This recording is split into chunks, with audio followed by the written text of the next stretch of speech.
Education is the primary responsibility, and we have heard all of you speak about education. How and in what specific ways will you impact education, which continues to fail Black students? Thank you. A very important question. The first, as I suggested in my opening comments, we need to get at the underlying societal inequalities in the education system, not just deal with the symptoms. So for example, in Seattle Public Schools, and by the way, I worked 15 years as a full-time substitute teacher in Seattle schools. I've worked in every single one of them. We have the fifth largest achievement gap in the country, which is very unfortunate. And we have a situation where 83% of Black 8th graders are on free and reduced price lunches versus 9% for white students.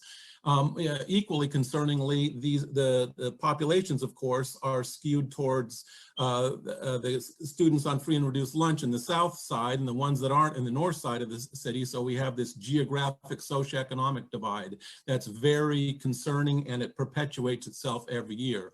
So to address this, I support what I'm calling community investment schools, where once a school has a high enough percentage of students on free and reduced lunch prices, they get higher per pupil funding than the other schools in the same district to compensate that. And it's a way for societies to say, we're not going to stand for these perpetuating inequities year after year. Second prong, we need changes in our schools, relevant curriculum, advanced placement and or international baccalaureate programs in all schools, and encouraging every student to take classes in that area, as was done in Rainier Beach High School, which is a confidence builder.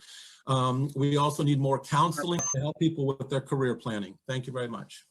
How are each of you different from your opponents? I'm running against Sharon Kamiko Santos, and I'll just highlight 4 differences that I think are important in this race.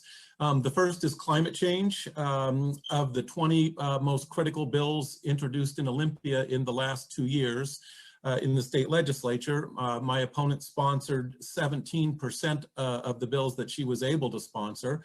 And I, in doing research, I'm aware that there are people in Olympia that are climate champions. These include people like Representative Joe Fitzgibbons, Senator Joe Nguyen, Representative Nicole Macri, our state Senator Rebecca Saldana from the 37th Legislative District. All these individuals sponsored legislation at a rate of between almost 2/3 to 90%.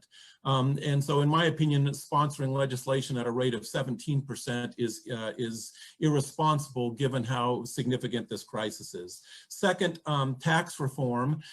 Certainly it's the case that my opponent considers herself to be in favor of progressive taxation.